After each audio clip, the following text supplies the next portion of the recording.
tells you that he thinks you're wifey material, what he's telling you is that he sees in you a good servant. Right. Sadly, though, there are some women out there that genuinely believe this, and that would be because they have encountered that small minority of men that unfortunately do want their wives to be nothing more than servants. But even more unfortunately, those women that actually believe this seem to lack the critical thinking skills to understand that not all men are the same. When he says he sees wifey material, you need to hear that he sees you're easy to exploit. What's really sad is there seems to be an ever-increasing number of women that will try to find any way to try to make themselves out to be a victim. The man who sees you as wifey material is planning for you to have a nice long life of cleaning his dishes, washing his socks, and getting on your knees whenever he wants you to. Some really do try, don't they? As I recently heard a man say online, you may not be feeling so well, but your mouth still works. That's how they see us. That's what wifey material is. Wifey material is an insult. Take a lesson. That is how prejudice starts. Someone takes one thing that apparently a rather uneducated individual said and applies it to an entire population.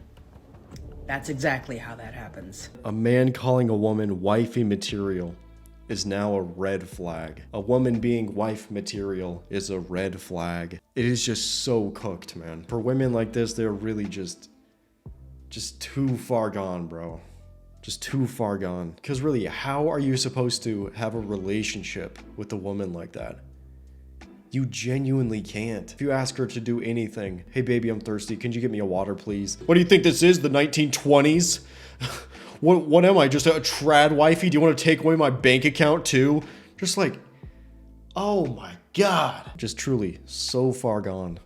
Way off the deep end. Some of these women really think doing something nice for their boyfriend / husband is a red flag. That means they are now oppressed. It's wild. A serious question. Is he allowed to take his money and put it into a new bank account that I don't have access to just because we've started the divorce process? Like, I thought that wasn't allowed.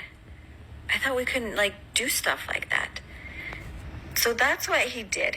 And dropped this bomb on me that now I have to figure out how to pay for the house, the cars, the utilities, groceries, all of this. And I've been a stay-at-home mom for 11 years. I have taken care of this man for 11 years. No, he has taken care of you for 11 years. You are realizing that now because when you don't have money, because he takes it away from you, because you want a divorce, you can't take care of yourself anymore. He's taking care of you. Chances are you're going into this divorce process saying, I'm getting the house because I'm keeping the kids, I'm keeping my car, blah, blah, blah. And he's like, okay, well, pay for it. You wanted to get a divorce. You've probably been thinking about this for months, maybe even years now. But let me guess, you thought you were gonna file for divorce. He was gonna have to keep paying for all your until the divorce was finalized. And then when the divorce was finalized, you were gonna get alimony and child support and still not have to pay for. It's probably what you were thinking, right? Yeah, this is what's wrong with marriages. That's what it is, man. That's why so many guys just don't want to get married anymore. This is the exact reason. If you get divorced, you are expected to maintain 100% of your roles within that relationship, even though you're no longer in that relationship. And meanwhile, she doesn't have to do any of hers. How does this make sense, man? If you're a girl just like me who's being passed around in college who no longer feels the drive in their mid-20s and listens up, baby, I ain't afraid to admit I was a but after being in my 20s, I literally needed a man to be 6 feet away, backed up, no drive, okay? Drier than the Sahara Desert. Girl, we needed to figure her out. Yikes. There's no shame in society, and I think that has made the world a worse place. Yeah, people aren't facts, afraid dude. of talking about how selfish they are, how freaked out they were or are. There's no order left in society where a girl just said she was getting passed around so much that her cooter box dried up. What is it? Is it a well? Like, it just, you, then her verbiage. She said she was being passed around. a self-descriptor of being passed around? Yeah, bro, because so many women today, they're used to not facing any type of consequence for their actions. No accountability whatsoever. Because man, by all means, a woman like this should be single for the rest of her life. No man should take a woman like that seriously. But because there are so many beta bobs that just let women get away with everything, any type of bad behavior, it's going to continue. That's the thing, bro. If there are no masculine boundaries, it's just going to continue. These guys are going to continue to simp. This happens to anybody else, but the anger I get from making eye contact with a man is like so ridiculous sometimes. Look at the hives I just got, literally just from making eye contact with a man. I literally feel so disgusted. I feel like...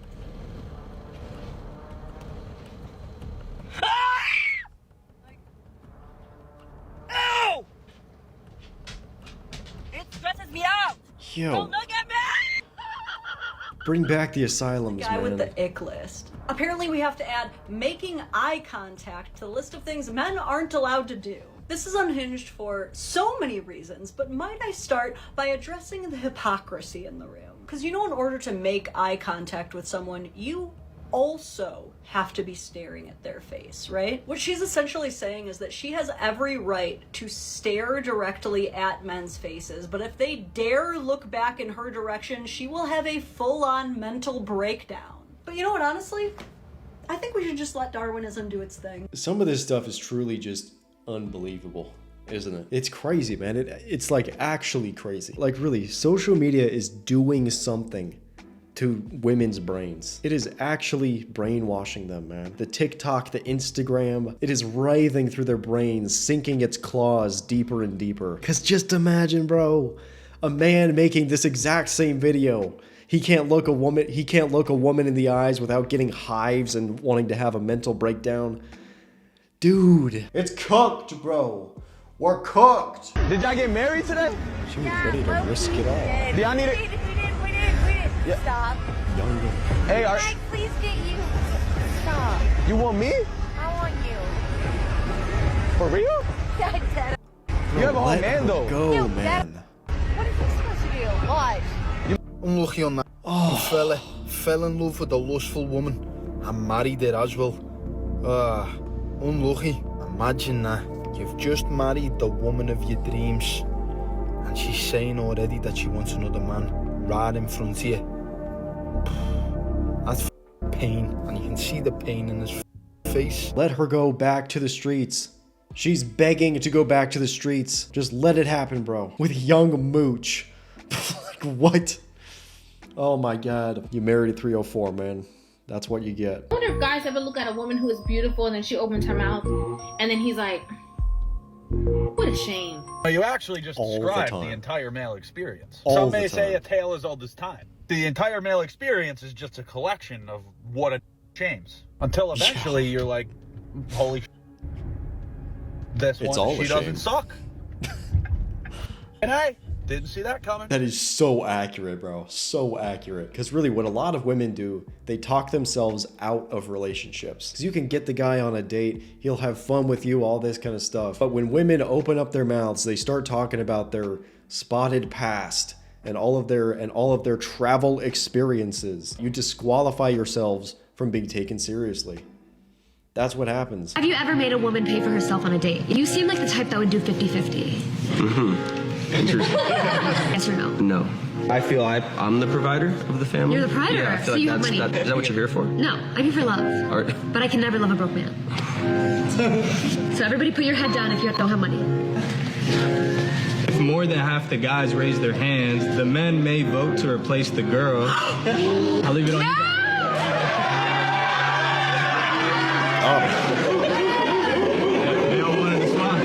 And that's what happens when you get rejected. I'm just wondering what kind of options would be available to me. I'll give you a quick synopsis. I'm 42 years old. Last year I used to weigh 203 pounds. None. No, I'm not finished. None. Yeah, you are. Last year. Yeah, you are. This year I weighed 165. No, ma'am. I said you're finished. You're finished. I'm done? Yep. There's nothing left for me. Not realistically. Well, thank you. And then if you have any children. So my kids are. Okay, ma'am, I don't need to. Okay, the only way that there would ever be any chance for you is if you were gorgeous. And if you were gorgeous, you wouldn't be calling. You're going to have to be very feminine, very submissive, very cooperative. You have to bring a lot to the table. So that's why when you asked, I'm like... Bro, Kevin Samuels is just the gift that keeps on giving. I can't believe how many clips there are still that I haven't seen. Like, you'd think after all this time you would have seen all of them. But bro, I swear there's still hidden gems everywhere.